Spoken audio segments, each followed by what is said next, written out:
Vamos a meternos un poquitito en temas políticos, porque está aquí con nosotros, como cada miércoles, Joaquín Morales Solá. Bienvenido, Joaquín. Un placer estar con vos. Un placer tenerte aquí. Bueno, a ver, dos puntos fundamentales en el día de hoy. Por un lado, la crisis del campo a partir de el freno a las exportaciones que ha anunciado el gobierno, bueno, y una inminente suba de retenciones, ¿no? Y por el otro, el tema judicial y jubilaciones de privilegio, con la posibilidad de una catarata de renuncias de jueces.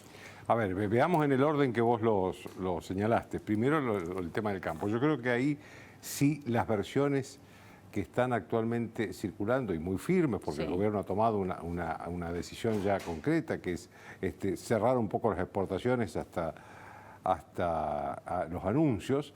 Mañana hay una reunión de las organizaciones del campo con el ministro de Agricultura. Sí, mañana a las 4:30 de la tarde, que cayó muy mal, ¿no? Para la mesa de enlace, cierre de exportaciones previo a la reunión. Claro. Y después está el domingo el discurso del presidente ante la Asamblea Legislativa, que supuestamente es donde se va a hacer formalmente el anuncio de un aumento del 30%, que están pagando ahora en retenciones la soja, al 33%. Sí. Es decir, acá lo que estamos, me parece, si esto es cierto, en las puertas de un conflicto muy grande. ¿Por qué? Porque todo el sector agropecuario viene con muchísima presión impositiva. Muchísima.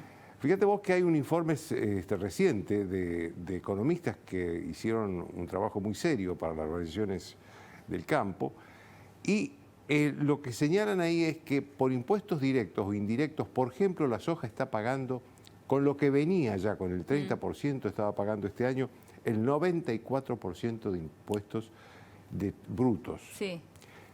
Y uno se sorprende, ¿cómo el 94%? Y sí, pero si ponemos el 30% de retenciones y el 35% de impuestos a las ganancias, ya tenemos un 65%. Los indirectos son el resto. El IVA a los productos que necesitan, los ingresos brutos. El impuesto inmobiliario. Es decir, hay un montón de cosas que fácilmente te llevan al 30% que falta. Por eso ese 3% es muy importante para muchísimos campos. Y eso lo podría llevar del 94 promedio al 95, 96, 97. Bueno, 97 está pagando el trigo, por ejemplo, de impuestos globalmente. Y 94 también el maíz. Es decir, es un sector, claro, es el sector que da dólares, que produce dólares. Entonces el gobierno va ahí porque necesita dólares. Ahora, si a ese sector no se lo incentiva un poco, ¿qué es lo que pasa?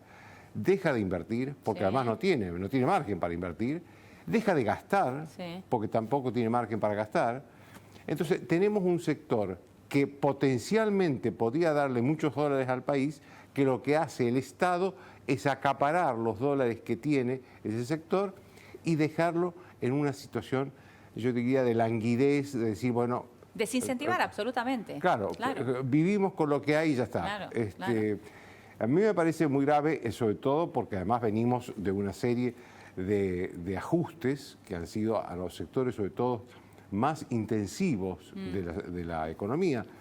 Se le sacó todas las ventajas a las tecnológicas, Mercado Libre, economía de conocimiento, la ley de economía de conocimiento. Todas esas cosas que producían también dólares.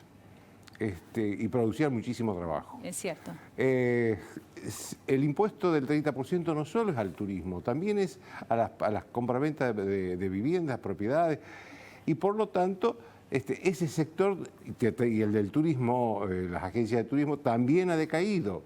Es decir, ¿cuál es el sector, digo yo, este proyecto del gobierno de que va a movilizar la economía, hacer crecer la economía para pagar la deuda y que los argentinos vivamos felices? ¿Con qué sector lo van a hacer si están asfixiando a todos los sectores más importantes productivos del país? Es cierto. ¿No? Esto de que la economía va a volver a crecer es discutible. ¿Por qué es discutible? Porque en unas condiciones como esta, lo que se necesita para que la economía vuelva a crecer es inversión. ¿Quién va a invertir en un país con dos condiciones? Hay muchas condiciones, pero dos condiciones fundamentales. Una, el que invierte trae dólares, ya sé, inclusive los empresarios argentinos. Es cierto. Y después no puede comprar sacarlo. no puede comprar dólares. Sí. No es que no pueda sacar, no puede comprar dólares. Bueno, sí, tiene que comprar con el 30. Sí. Y la segunda condición que hay es esta carga impositiva enorme. Entonces, ¿por qué van a traer? No, Si y además hay, el cambio de las reglas de juego. claro, ¿no? si no Porque- hay inversión, no hay reactivación económica. Absolutamente. Vamos a seguir en esta mediocridad en la que vivimos hace 10 años. Sí. Desde fines del 2011 la economía argentina está estancada o en recesión. Vivió en recesión del 2014 al 2016 y ahora ya llevamos casi 2 años de recesión, desde marzo del 2018, o estancada. Tenemos un largo periodo de mediocridad si seguimos con esto. Ahora, además, una lucha política importante con el campo, porque yo creo que esto... Claro. Ahora, el recuerdo del enfrentamiento con el campo en el año 2008, de la 125, está muy fresco todavía. Ahora, vos sabés que a mí me extraña eso en Alberto Fernández. Porque yo recuerdo el Alberto Fernández, jefe de gabinete en ese momento de crisis, que él decía que se arrepentía de no haber chequeado la información que le traían Lustó y Guillermo Moreno, y no haber chequeado él con los líderes de las organizaciones gremiales del campo, si les gustaba o no, si aceptaban o no, cuán ofendidos estaban, porque él creyó... O cuánto los golpeaban. Claro, ¿no? él creyó que lo que le decían el ministro y el secretario de que esto iba a salir bien, era la información verdadera. Pero de todos modos está el segundo hecho, que Alberto Fernández también renunció después de la crisis con el campo, porque se sintió mal en esa situación. Digamos, la crisis con el campo es lo que desencadena la renuncia y la decepción de Alberto Fernández con respecto al gobierno de Cristina Kirchner. Ahora, que el gobierno de él, sea el que repita la misma situación, me parece muy raro. Sinceramente quiero ver... Hay que ver cuándo lo informe, cómo lo informa. Y quiero ver si esto realmente es así. Lo que sí es que todos los indicios señalan que vamos hacia eso. Y más aún la declaración de algunos dirigentes gremiales, no el de la sociedad rural, porque Pellegrina ha preferido el silencio hasta no reunirse por lo menos con el ministro mañana, pero sí el de Carvap y el de la Federación Agraria. Con Inagro, Federación Agraria y Confederación Rural CRA también, durísimo. Durísimo, diciendo, vamos a repetir la experiencia de la guerra con el campo del 2008. Sí. Y son dirigentes que supuestamente tienen buena información, ¿no? Entonces me parece que es como un déjà vu de cosas que ya hemos vivido, de cosas que no le hace bien a la economía, porque, ojo, en el 2008 todavía la soja tenía buen precio, todavía la Argentina vivía de la renta de los años anteriores. Sí, de la soja 600. De la soja 600, digamos, todavía la Argentina estaba en una situación mucho mejor. Ahora, como te digo, estamos en una situación muy difícil, lo que necesita el país es reactivar su economía, lo que necesita es inversión y lo que está haciendo es desalentando a los sectores más dinámicos de la economía a que no inviertan o directamente algunos se vayan del país, ¿no? Bueno, veremos a ver qué determinan y cuando conozcamos la letra chica, esos 3% seguramente va a estar porque está dentro de la ley de emergencia también. Si las retenciones pasan del 30 al 33, vamos a tener una reedición de la guerra con el campo del 2008. Bueno, y otro de los grandes temas que de hecho se estaba debatiendo ahora también en la Cámara de Diputados tiene que ver con las jubilaciones de privilegio y cómo esto podría llegar a traer una catarata de renuncias de jueces y nuevas vacantes, ¿no? A ver, lo que hay que reconocer, digo, me parece que el gobierno, por lo menos esto es lo que surge de la oposición, ha aceptado negociar en las últimas horas ciertos aspectos de la ley. Sí. No nos olvidemos que esta ley, cuando entró al Congreso, tenía el pedido, como excepción, dijo el presidente, de que saliera aprobado sin ninguna modificación. Y entonces ahí sí íbamos al éxodo masivo de jueces. Y por eso es que muchos jueces se apresuraron a jubilarse. Ahora no, ahora según dice la oposición, inclusive para que le den quórum y todo lo demás, decidió negociar algunos aspectos de un aspecto que habría, hay que esperar el resultado, que habría aceptado negociar e incluirlo o modificarlo en el proyecto de ley, es que vos sabés que los jueces pueden jubilarse a partir de los 60 años. pero recién se deben ir por el mandato constitucional a los 75. Entonces pueden pedir la jubilación a los 60 años, pero quedar activos hasta los 75. Hasta los 75.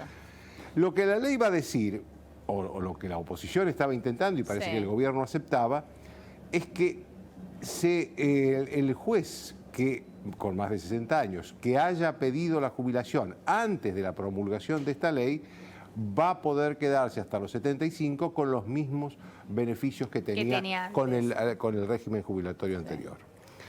Esto impediría la salida de todos los jueces que se pensaban que eran como 300 jueces. Cerca de 300 jueces, sí. Estamos hablando de un país que tiene ya 250 vacantes de jueces, y no la pueden llenar desde hace años. 250 vacantes. Y no la pueden llenar desde hace mucho tiempo. Si a eso le agregamos 300 jueces más, entonces íbamos a tener un colapso, y estoy hablando en pasado, esperando creer que todo esto va a salir bien, ¿no? Pero un sistema de justicia que se queda de pronto sin 500 jueces... Sí, es un colapso de la justicia. Es un colapso de la directamente, justicia. sí. Dejamos de tener servicio de justicia en el país. No, digamos, habrá un juez que se haga cargo de 10 juzgados y eso no es justicia. Claro. Eso no hay forma de que... Así que yo creo que si el gobierno realmente ha decidido transigir, modificar, flexibilizar su posición y negociar estas cosas, habría otras modificaciones también. Me parece, pero esta es la fundamental, porque esto sí le permite a los jueces que están con más de 60 años y que dicen, no, si yo no me jubilo ya, pierdo los beneficios, quedarse porque, digamos... Pueden quedarse hasta los 75 con el beneficio anterior. Con el beneficio anterior. Claro. Así que a mí no, digamos, yo esto es otra medida, digamos, que no es ya como la que estábamos analizando antes, económica. Eso es una desesperación económica para ir a sacarle a los sectores que pueden o tienen algo. Esta no es económica, esta es una decisión política. Porque estaban, yo creo, en un principio buscando que se fueran muchos jueces. Bueno, esa es la gran pregunta, ¿no? Porque uno piensa, bueno, esto tiene que ver con la modificación que hubo también con respecto al régimen jubilatorio general, ¿viene de ese lado, viene por una decisión económica o en realidad tiene más que ver con lo que vos estás planteando? El sistema jubilatorio argentino tiene que tener una revisión y una reformulación. Sí. Así como está, es inviable. Sí. Ahora, hay muchos aspectos que hay que verlos. Por ejemplo, ¿para qué va a servir la ANSES? ¿La ANSES sirve solo para pagar jubilaciones, como debería ser, o también para asistir al gobierno para que cuando le falta plata, para pagar las computadoras de los niños en las escuelas, para pagar los subsidios a las embarazadas? Que, ojo, todo eso tiene que estar, pero no con plata del ANSES, con otras plata del presupuesto. Ese es un primer es para qué va a servir, cómo va a administrar los recursos que recauda la ANSES, digamos, y con los que paga las jubilaciones. Primer y esencial debate. El segundo debate es qué se va a hacer con esas 3 millones de personas que incorporó Cristina Kirchner, que no aportaron nunca, muchos de ellos, algunos aportaron de manera incompleta, otros, la mayoría no aportó nunca, y que están en la ANSES cobrando como jubilados que han aportado siempre y que son, extrañamente, los que mejor aumento han tenido en los últimos tiempos porque son las jubilaciones mínimas. Sí. Yo me acuerdo que el entonces senador Perotti, actual gobernador de Santa Fe, había propuesto, no sé si lo hizo en un proyecto, pero sí lo escuché proponer en público, que a esas 3 millones de personas se las sacara del ANSES y se le diera como especie de un subsidio a la vejez. Pero ya con las fórmulas de aumento de la jubilados. Que en el ANSES quedaran solamente los jubilados que habían aportado y habían cumplido con todos los años de trabajo correspondientes.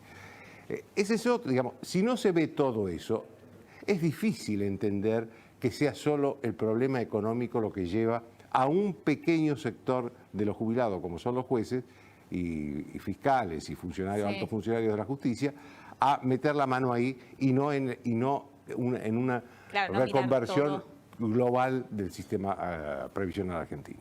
Clarísimo como siempre. Muchísimas gracias, Gracias a Joaquín. vos. Un placer.